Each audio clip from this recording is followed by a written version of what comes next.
오늘 우리에게 주시는 하나님의 말씀은 역대하 3장 15절로 17절까지의 말씀입니다. 구약성경 659면에 있습니다.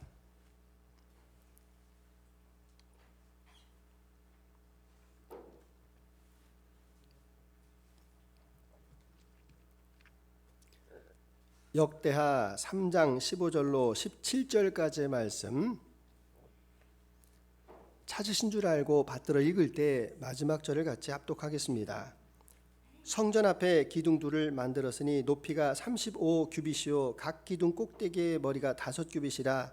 성소같이 사슬을 만들어 그 기둥 머리에 두르고 석류 100개를 만들어 사슬에 달았으며 그 두 기둥을 성전 앞에 세웠으니 왼쪽에 하나요 오른쪽에 하나라. 오른쪽 것은 야긴이라 부르고 왼쪽 것은 보아스라 불렀더라. 아멘. 2주간에 영국의 찰스 국왕이 트럼프 대통령을 초대해서 만찬을 베푸는 장면들을 다 보실 줄 알았습니다. 자, 우리가 이 왕이라고 하는 것, 절대자라고 하는 것 참 부럽다, 이런 생각을 많이 합니다. 그리고 역사 이래로 많은 왕들이 있었는데 사람들이 기억하는 가장 이름 있는 왕은 누굴까? 제 생각에는 솔로몬 왕이 아닐까. 왜냐하면 지혜의 사람이고 그리고 그의 명성이 온 세상에 자자하기 때문에 그렇습니다. 세상 사람들의 관점에서는 지혜와 명성을 이야기하는데 성경의 관점에서는 좀 다릅니다. 성경의 관점 가운데서 솔로몬의 가장 큰 역사는 바로 성전을 세웠다라는 것에서 찾아볼 수가 있습니다. 성전을 건축한 왕입니다. 왕이 된 지 4년째 되던 해에 7년 동안의 공사를 통해서 주전 960년에 드디어 성전을 완성을 합니다. 자, 사실 이 성전이 있기 전까지 그 당시 사람들은 어떻게 예배를 드렸느냐? 하이플레이스라는 곳에서 좀 하나님께서 높이 계신다, 이런 개념이 있어서 산당, 산 위에서 이렇게 예배를 드립니다. 솔로몬 자신조차도 예루살렘에서 한 10km 정도 떨어져 있는 이 기본 산당까지 계속 가서 기도를 하고 1000번제를 드렸던 그런 은혜를 알고 있는 그런 사람입니다. 그리고 하나님의 그 말씀인 언약궤는 여전히 예루살렘 성에 있어서 이 다윗 왕, 그의 아버지 다윗 왕이 마음이 아파가지고 하나님, 제가 성전을 짓고 싶습니다. 이래도 하나님께서는 너는 군인이고 피가 많아서 안 된다. 평화의 시대에 성전이 지어져야 되는데 너희 아들 대에서 성전을 지을 것이다. 솔로몬의 이름이 솔로몬이기도 하지만 또 다른 이름은 여디디야, 평화라는 이름을 가지고 있습니다. 그래서 드디어 성전을 건축을 완성합니다. 성전이 있다라고 하는 것은 무슨 의미인가 하면 이제 이스라엘 백성들은 언약 백성이고 그 나라는 하나님께서 통치하신다라는 그런 의미를 지니고 있습니다. 그러니까 이것은 7년 동안 이루어진 국가적인 대대적인 기념물입니다. 여러분, 이 사람들은 기념물을 지으면 이 건물을 짓더라도 하다못해 거기다가 이 증초, 이 머릿돌이라도 자기 이름 새기고 싶어하는 게 사람 마음입니다. 영국에 가보시면 런던에 빅벤이라고 하는 큰 시계가 국회의사당 앞에 있습니다. 거기를 보시게 되면 오 주여 우리 여왕 빅토리아를 보호하소서라는 그런 라틴어가 이렇게 적혀져 있습니다. 그 시대에 그 어마어마한 그 정교한 시계를 만들어서 우리 대영 제국이 이와 같다라는 것을 세상에 알리는 시계이기도 합니다. 프랑스 파리에 가면 개선문이 있습니다. 나폴레옹이 전쟁에서 승리하고 그 개선문을 만들었는데 그 개선문에는 그 나라를 위해서 순국한 장군들의 이름이 있고 그 아래에 보면 꺼지지 않는 그런 불이 이렇게 불타오르고 있습니다. 그러니까 프랑스의 위상을 보여주고 국가를 단합시키기 위해서 그와 같은 대대적인 건축물을 만드는 겁니다. 그런데 솔로몬이 만든 이 성전은 전혀 다른 의미를 가지고 있습니다. 솔로몬은 이 성전이 어떤 성전인지를 사람들에게 보여주고 싶었습니다. 그래서 성전 건축을 다 만들고 나서 기둥을 세웠는데 그 기둥이 오른쪽에 있는 게 야긴, 왼쪽에 있는 것이 보아스라는 이름입니다. 야긴과 보아스가 히브리어인데 성경을 보시게 되면 그 뜻이 잘 적혀져 있습니다. 여러분이 가지고 있는 성경책 왼쪽 하단을 보시게 되면 각주가 달려 있습니다. 거기 1번을 보시게 되면 야긴은 저가 세우리라, 보아스는 그에게 능력이 있다. 그러니까 이 야긴이라고 하는 것은 저가 세우신다, 하나님께서 세우신다. 그리고 보아스는 그에게 능력이 있다, 하나님은 능력이시다라는 것을 말씀합니다. 자, 이게 세워졌으면 우리가 좀 궁금한 게 있지 않습니까? 사이즈가 좀 궁금합니다. 사이즈가 35규빗이라고 하는데 이것을 미터로 환산하면 15m짜리, 15m면은 아파트 4층이나 5층 정도 되는 높이의 큰 기둥을, 이 청동을 부어서 만든 겁니다. 그리고 이 둘레가 이렇게 둘레가 5m, 그러니까 지름이 1.5m, 그러니까 상상할 수도 없는 큰 기둥을 세우고 이 성전의 의미가 하나님께서 세우신다, 하나님의 능력이시다라고 고백하고 있는 겁니다. 그런 의미에서 볼 때 이 성전이라고 하는 것은 오늘로 이야기하면 교회 아닙니까? 교회의 의미가 무엇인지를 이 야긴과 보아스에서 우리에게 보여줍니다. 먼저 보시면 야긴의 교회가 있습니다. 운전을 하다가 보면 이 지리가 좀 재미있는 게 있습니다. 지리. 여러분, 우리나라에서 제일 재미있는 동네가 어딘지 혹시 아십니까? 강원도에 가면 있습니다. 강원도에 가면 인제군이라는 곳이 있는데 인제군에는 얼마나 신나는지 신남면이라는 데가 있습니다. 인제, 신나 이런 뜻이 있고, 여러분 우리나라에서 사랑이 제일 많은 곳 어디인지 아십니까? 이 세상에는 사랑이 많은 곳이 지구에는 존재하지 않습니다. 어디에 존재하는가 하면은 화성에 존재합니다. 화성시에 가면 사랑리라고 하는 동네가 있습니다. 제가 조금 우리 동네하고 가까워가지고 걱정하는 동네가 하나 있는데, 저는 강화도에 가면은 그 동네에 가면 조금 걱정이 됩니다. 혹시 어딘지 짐작하십니까? 강화도에 가면 내가면이 있습니다. 내가면에 가면 내가 슈퍼, 내가 미용원, 교회도 심지어는 내가 교회. 제가 우스갯소리로 드리는 말인데, 여러분 교회는 내가가 아닙니다. 내가라고 할 때 실패할 수밖에 없습니다. 교회는 주님께서, 주께로, 이것이 바로 우리의 신앙의 기본이고 출발 아닙니까? 내가 세웠다 이게 아닙니다. 주님께서 세우셨습니다. 그것을 잘 알 수 있는 것이 여러분 6장에 가셔서 2절을 한번 보시기 바랍니다. 한 장 넘기셔서 2절을 보시게 되면 같이 한번 읽어보겠습니다.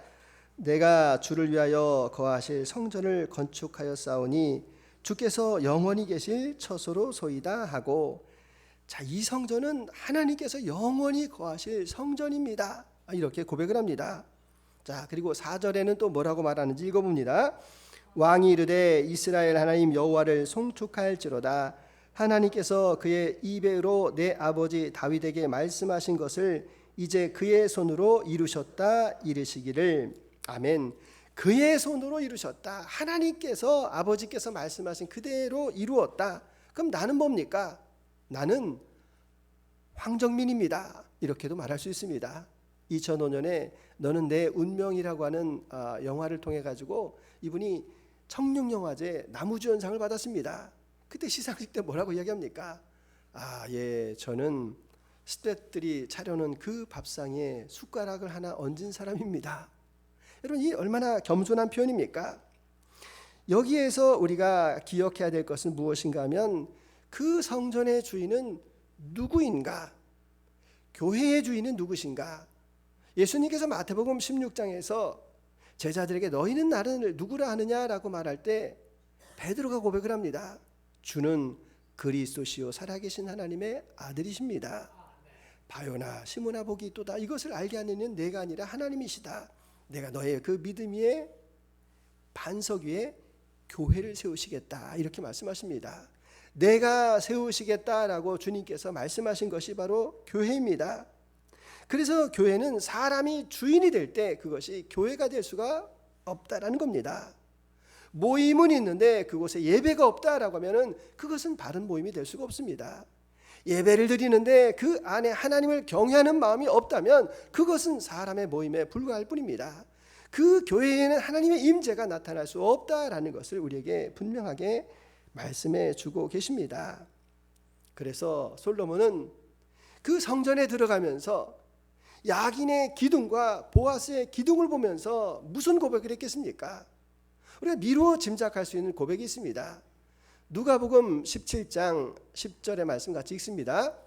이와 같이 너희도 명령받은 것을 다 행한 후에 이르기를 우리는 부족한 종이라 우리가 하여야 할 일을 한 것뿐이라 할지니라. 아멘.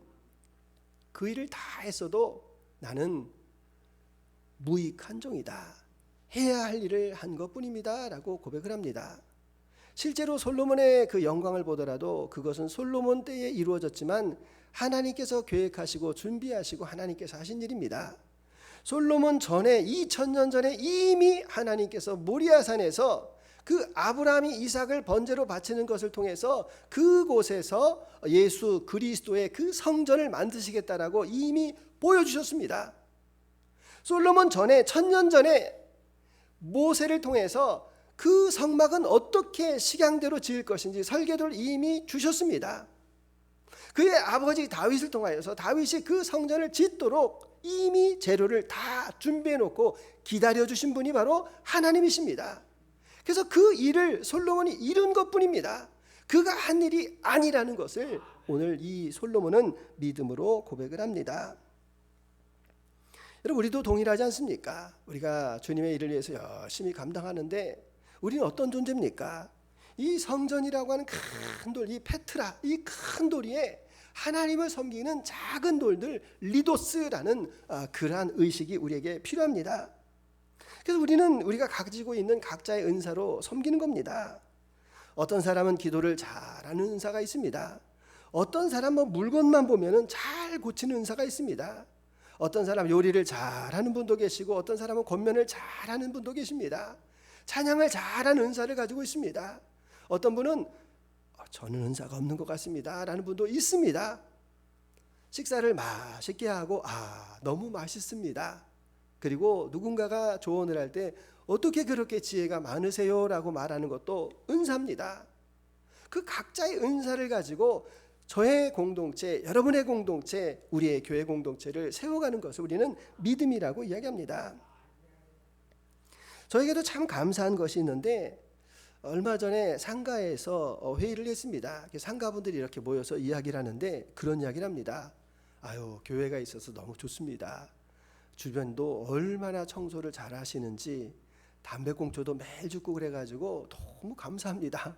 그래서 제가 칭찬을 받아가지고 우리 다 아시지 않습니까? 너무 잘 섬기는 것에 대해서 제가 너무 감사했습니다. 근데 여러분, 우리가 사람이 칭찬할 때 뭐라고 이야기를 합니까? 제가 원래 부지런합니다. 제가 원래 싹싹해서 사람들에게 말도 잘합니다. 여러분, 이게 아니라는 겁니다. 다 덕분입니다. 그저 내가 하는 일 주님을 위해서 하는 것뿐입니다 라고 고백할 수 있는 그런 겸손이 우리에게 더더욱 필요한 것 아닙니까? 그래서 각자에게 은사를 주셨는데 그 은사를 가지고 교회 공동체, 여러분의 공동체를 세워가는 것입니다.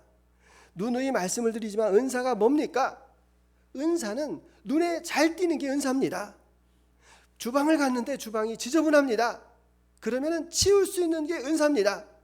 근데 잘 보긴 하는데 지적을 잘하는 분이 있습니다. 회개하셔야 됩니다. 주부를 보는데 주부에 왜 이렇게 오타가 잘 보이는 분이 있으면 여러분, 그것도 문제입니다.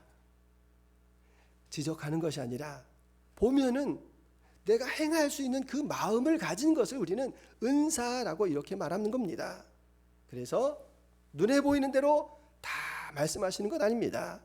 참고 기다려주고 내가 스스로 할 수 있는 그런 은사가 우리에게 필요합니다.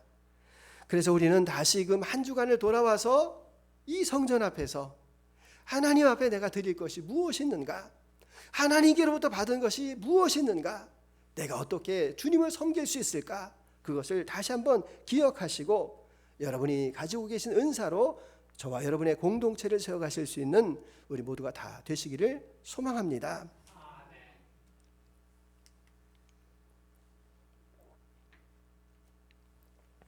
자, 보아스의 교회, 우리가 생각해 볼 것이 한 가지가 있습니다. 오늘 우리가 살아가고 있는 시대가 이 시대적인 변곡점을 지나가고 있습니다. 시대적인 변곡점이라고 말하는 게 무엇인가 하면 예전에 1차, 2차, 3차 이런 혁명들이 있었을 때에도 인간이 모든 것을 다 통제할 수 있는 그런 시대를 살아왔는데 이제 4차 산업혁명 시대, AI 혁명 시대를 통해 가지고 인간 존재가 도대체 무엇인가, 또 AI의 역할이 인간을 뛰어넘어가고 있는 그런 시대를 맞이하고 있습니다. 저도 깜짝 놀랐는데 여러분, 제가 영상을 이렇게 늘 찍어가지고 여러분들께 이렇게 보내드리는데 수요 예배 영상을 보신 분들 알 줄 압니다. 제가 수요 예배 영상을 이렇게 제가 얼굴이 나오는 화면으로 찍었는데 얼마 전부터 목소리로 이렇게 팟캐스트로 여러분에게 이렇게 송출하고 있습니다. 그런데 여러분, 그게 AI가 해주는 겁니다. AI가 제 설교를 딱 집어넣으면은 그거를 따다다다닥 해가지고 한 1분 만에 AI가 그 설교를 요약을 쫙 해가지고 목소리로 이렇게 나와가지고 이렇게 송출을 합니다. 아마 다음에는 제가 내 목소리로 하지 말고 차은호 목소리로 보내줘, 그럼 아마 이렇게 또 갈 수도 있습니다. 세상이 그렇습니다. 근데 제가 놀란 게 한 가지가 있는데요. 여러분 어떠신지 모르겠는데 제가 AI가 요약한 제 설교를 이렇게 들었는데 저보다 나요. 저보다 더 훌륭해요. 이야, 이거 AI가 하는 얘기를 제가 은혜를 받고 있습니다. 제가 설교를 했는데, 이야, 참 AI 대단하다. 앞으로는 이제 제 얼굴도 아마 AI가 찍어가지고 똑같이 이렇게 제 목소리로 보내는 날이 이제 곧 오겠다, 뭐 이런 생각이 듭니다. 자, 그런데 여기서 중요한 게 무엇인가 하면요, 여러분, 이 AI라고 하는 그 새로운 세상은 이 데이터가 있습니다. 데이터. 이제까지 인류가 쭉 해온 그 데이터를 쭉 축적을 해놓은 것이고, 그리고 사람들이 행하는 그런 패턴이 있지 않습니까? 그 패턴을 이렇게 학습해 놓은 건데, 그래서 이 A가 만능처럼 보이는데 AI에게도 약점이 있는데 그것은 창조의 능력은 없다라는 겁니다. 이제까지 있던 것을 가지고 조합을 할 수 있는데 새로운 것을 만들어갈 수는 AI가 없습니다. 또 한 가지가 있는데 AI는 도덕이 없습니다. 도덕률이 없습니다. 무슨 말씀인가 하면 이제 그 인공지능 AI 자동차가 나왔는데 그 자동차를 이렇게 AI가 운전하다가 내가 이렇게 타고 있는데 이제 교통사고가 날 것 같습니다. 그러면 이제 선택을 해야 되는 것 아닙니까? 내가 다치는 게 좋겠습니까? 보행자가 다치는 게 좋겠습니까? 내 몸을 끔찍하게 생각하는 사람은 내가 살아야지, 보행자가 뭐가 중요해 하면서 보행자를 칠 수도 있습니다. 근데 정말 내 마음 가운데 내가 일으킨 사고니까 내가 피해를 당하는 게 마땅해, 나에게 부딪히게 해줘, 이러면은 AI가 그대로 작동하는 것이지 AI가 지 마음대로 보행자를 치거나 운전자를 상해하거나 이럴 수는 없다라는 겁니다. 그래서 이 AI 시대를 통해서 우리가 깨닫게 하는 것이 무엇인가 하면 이제는 진짜 기독교가 시작이 되는구나 라는 생각을 갖습니다. 무슨 말씀인가 하면 하나님과의 그 영통, 죄송합니다, 영통이라는 말은 없습니다. 하나님께서 주시는 통찰력, 하나님께서 주시는 직관력, 그것은 이 세상에도 이제까지 존재하는 하나님만이 나에게 주실 수 있는 그런 독특한 능력, 이것이 이제 진짜 기독교 시대의 시작이 되는구나 라는 그런 마음의 생각을 갖습니다. 그래서 우리가 이제까지 살아온 바에 의하면 이 과학기술이라는 것도 잘 보시게 되면 엄청나게 발전했지만 여러분, 이 기후, 쓰나미라든지 환경오염이라든지 태풍이라든지 허리케인이라든지 뭐 이런 것 앞에는 이 과학기술도 속수무책인 것을 알 수가 있습니다. 뿐만 아니라 우리가 살고 있는 이 땅 가운데에서 그 사람의 마음을 바꾸는 것은 이 땅에 있는 그 어떤 물질로도 사람의 마음을 바꿀 수가 없습니다. 돈이 많고 그리고 지위가 높아지고 지식을 가지고 돈을 가지고도 그 사람의 마음을 바꿀 수가 없습니다. 부패한 마음을 바꿀 수 있는 것, 사람을 변화시키는 것은 바로 하나님이십니다. 여러분이 앉아 계신 자리에서 이 왼쪽 편을 한번 딱 보시면 나오지 않습니까? 기도는 사람을 변화시키고 상황을 역전시키는 것은 주님의 능력입니다. 사람이 마음으로 자기 길을 계획할지라도 그 발걸음, 그 순간을 인도하시는 분은 우리 하나님이시다라는 것을 우리는 고백할 수 있어야만 됩니다. 이런 고백은 우리의 고백뿐만 아니라 세상 사람들도 이런 생각을 합니다. 박완서 작가라는 분이 계십니다. 유명한 분인데 이분이 그 산은 정말 거기 있었을까라는 그런 작품에서 이런 이야기를 합니다. 내가 살아온 세월은 보통 사람에게도 흔하디 흔한 개인사에게 속하지만 이것을 쫙 펼쳐볼 때 무지막지하게 떠내려온 시대의 시줄 때문에 나는 나의 직무를 꾸미지 못했다. 뭐 이런 내용입니다. 그게 무슨 말인가 하면 누구나 다 평범한 삶을 살고 누구나 다 노력하는 삶을 사는데 그 거스를 수 없는 그 운명, 그 시줄이라고 하는 그 운명 앞에서 나는 내 마음대로 살지 못했다. 실제로 이분을 보시게 되면 고등학교를 졸업하고 서울대학을 들어가가지고 배지를 달아보려고 했는데 6.25 전쟁이 터져가지고 대학생활도 못 해봅니다. 작가로서 명망이 있었는데 그 자식이 먼저 앞선 길을 걸어가는 바람에 그 마음 가운데 심한 그런 고통이 있으셨던 그런 분입니다. 여러분, 이런 일들이 오늘 세상 가운데에서 얼마나 많이 있습니까?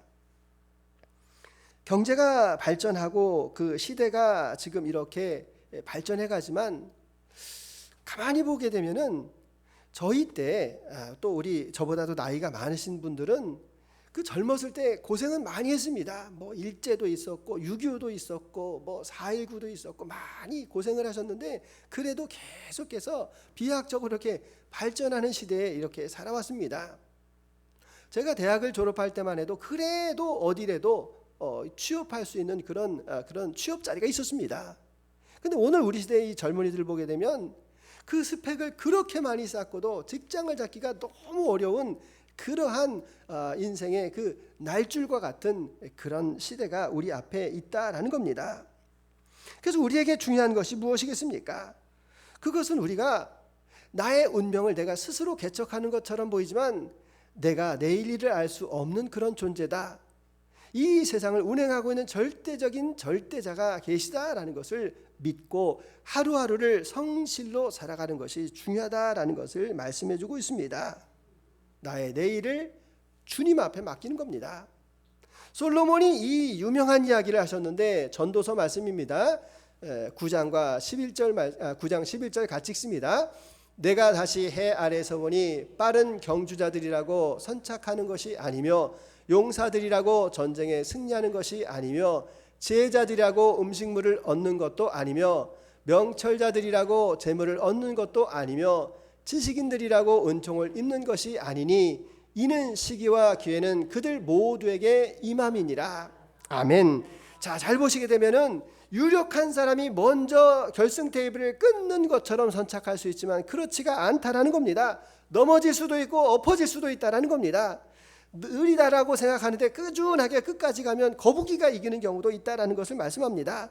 승리하는 것도 그렇고 음식을 먹는 것도 재물을 얻는 것도 은총을 얻는 것도 세상에서는 당신이 1번이야 당신이 2번이야 라고 순서를 정해놓지만 하나님의 법칙 가운데 그런 게 없다라는 겁니다. 시기와 기회는 그들 모두에게 누굽니까? 하나님께서 행하시는 일 믿고 그리고 성실함으로 하루하루를 살아가는 그 사람에게 하나님께서 그 기회를 가져다 주시는 은혜다라는 것을 깨닫게 합니다. 제 개인사 어제 이야기지만 제가 어제 존경하는 목사님께서 은퇴식을 하셨습니다. 제 마음이야 가고 싶지만 토요일이라서 시간이 정말 안 된다, 갈 수가 없다 이렇게 생각하고 화환을 보내드리려고 마침 화환 이 꽃가게에 연락을 드려가지고 문구를 이렇게 딱 보냈는데 연락이 온 겁니다. 저희 집안에 가까운 어른이 돌아가셨다. 제가 그 존경하는 목사님의 은퇴식엔 갈 수 없지만 그러나 집안의 어른이기 때문에 어제 다녀왔습니다. 다녀오면서 무슨 생각이 들었는가 하면 조금 죄송한 이야기지만 우리 집안 어른은 예수님을 알지 못하고 돌아가셨습니다. 근데 하나님께서 관점이 조금 여러분 이상할 수도 있지만 제 관점입니다. 이분의 그 빛나는 은퇴식을 축복하셨고 싶구나라는 마음이 들었습니다. 하나님께서 그런 마음을 갖고 계셨구나. 그래서 내가 장례라고 하는 그 절차를 통해서 그분에게 가가지고 손을 잡고 수고하셨습니다. 애쓰셨습니다. 저도 워낙 바빠가지고 짧은 시간이었습니다. 손을 꼭 잡고 제가 축하를 해드린 적이 있습니다. 그렇구나. 시기와 기회는 다 하나님께서 만들어 주시는구나라고 저는 고백할 수밖에 없었습니다. 우리가 믿음을 가진 것에 대해서 얼마나 감사합니까? 믿음으로 우리는 살아가는데 건물을 지을 수 있습니다. 교회 건물을 지을 수가 있습니다. 그런데 그 건물 위에 주님이 계시지 않는다면 그곳에 무슨 역사가 있겠습니까? 주님이 그 사람을 만들어야지 망나니와 같은 그 사람도 변화되어질 수 있다는 겁니다. 자기중심적으로 욕심을 가지고 살아왔던 그 사람이었는데 어느 순간에 주님께서 시기와 기회를 허락해 주셔서 그 사람이 변화되어서 하나님의 그 귀한 그릇으로 쓰임받을 수 있는 것도 하나님께서 베푸신 은혜입니다. 그러니까 우리는 현실을 바라보고 그리고 지금 현재의 상태를 바라보고 낙심하고 포기할 일이 없다라는 것입니다. 그저 오늘을 살아가고 그것에 감사하고 묵묵히 살아갈 때 하나님께서 이루실 큰 역사가 저와 여러분 가운데 펼쳐진다라는 것을 말씀하고 계십니다. 올여름에 제가 태국의 치앙마이를 다녀왔습니다. 말씀을 좀 드리기도 했지만 이 나타칸 목사님을 한번 좀 뵙고 싶다라는 생각이 다시 또 들었습니다. 이 나타칸 목사님이 한국의 의정부에 외국인 근로자로 왔다가 암을 앓고 그리고 하나님의 은혜로 치유를 받아서 자기 고향으로 돌아가서 목회자가 되고 거기서 선한 영향력을 베푸시는 그런 놀라운 장면을 제가 보고 싶었습니다.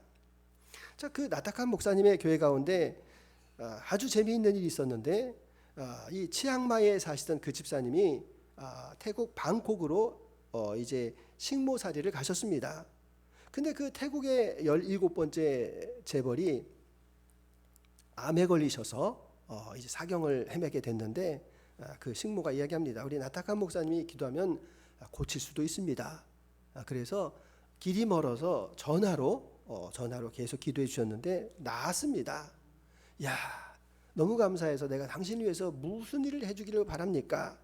그럼 교회를 지어주세요 하여서 지금 교회 건축을 열심히 하고 있고 12월 7일 날 입당식을 한다, 이렇게 이야기를 들었습니다.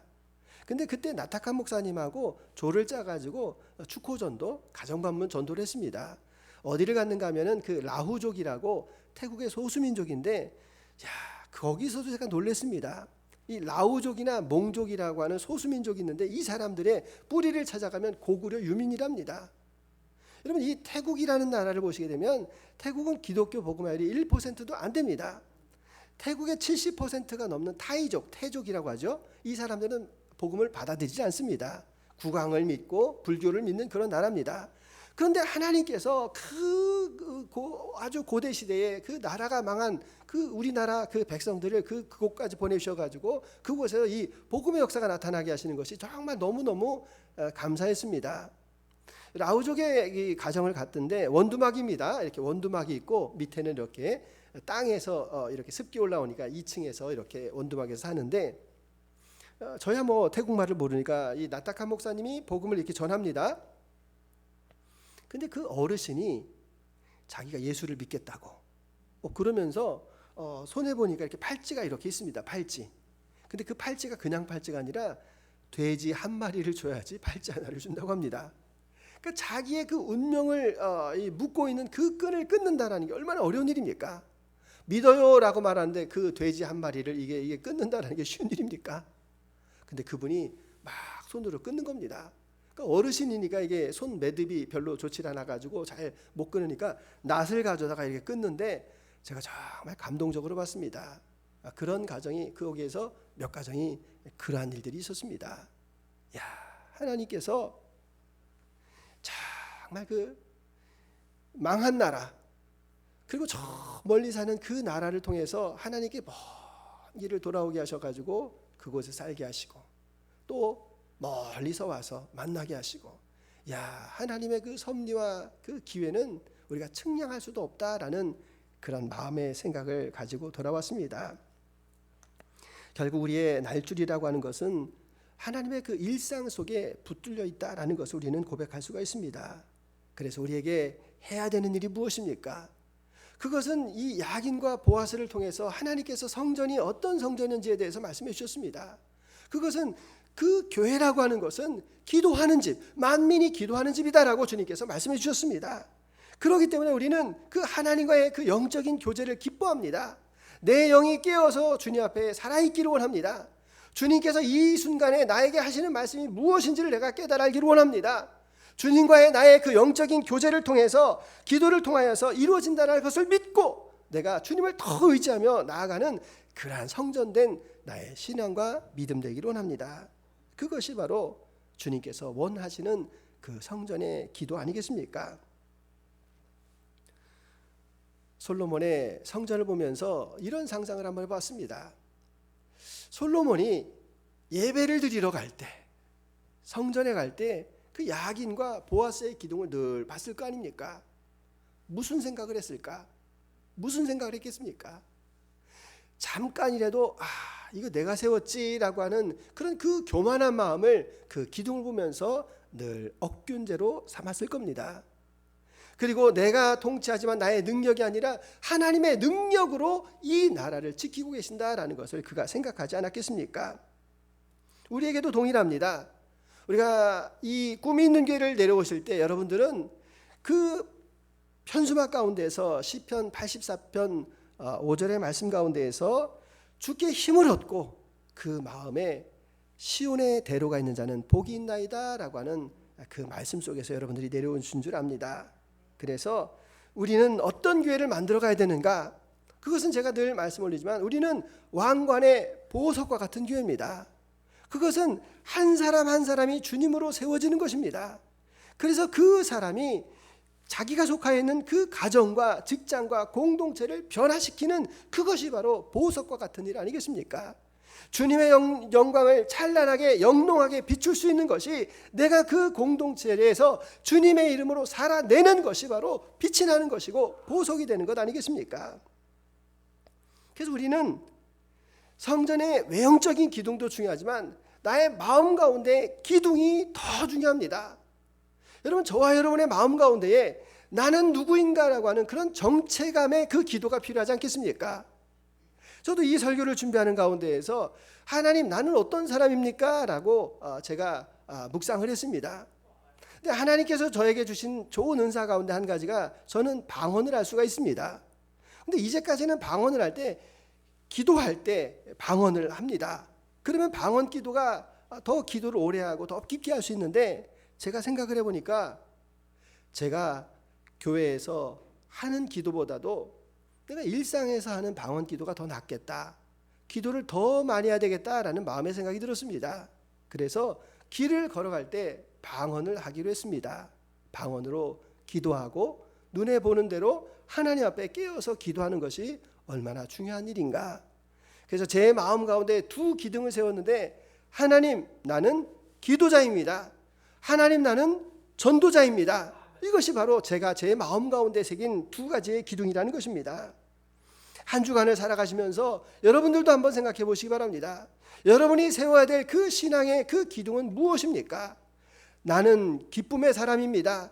나는 전도하는 사람입니다. 나는 다른 사람을 위로하는 사람입니다. 나는 소망을 꿈꾸는 사람입니다. 나는 다른 사람에게 향기가 되는 사람입니다. 우리 각자에게 주신 각자의 은사대로 달란트가 있을 겁니다. 그래서 나는 그와 같은 삶을 살겠습니다 라고 하는 그런 믿음과 결단이 저와 여러분에게 필요한 것 아닙니까? 그래서 나를 통해서 세워가실 그 성전을 만들어 가실 그 주님의 은혜를 내가 기대하겠습니다. 그래서 내가 작은 돌, 리도스와 같은 작은 돌이지만 이 페트라라고 하는 그 성전의 그 기둥과 같이 큰 역할을 감당할 수 있기를 원합니다. 그런 믿음의 고백으로 살아가시는 저와 여러분들이 다 되시기를 주님의 이름으로 축원합니다. 주님 감사합니다. 야긴과 보아스 저가 세우시리라. 그에게 능력이 있다. 주님, 오늘 우리에게 허락하신 삶의 자리에서 하루하루를 열심히 성실로 살아내기를 원합니다. 시기와 기회는 주님이 가져다 주시는 것입니다. 미래에 대해서 걱정하거나 염려하거나 두려워하지 않게 해주시고 오늘 선물로 주신 이 날 가운데 나의 은사로 주님을 섬겨 살아가는 귀한 기둥과 같은 우리가 다 되게 하여 주옵소서. 감사드리며 예수 그리스도의 이름으로 기도드립니다. 아멘.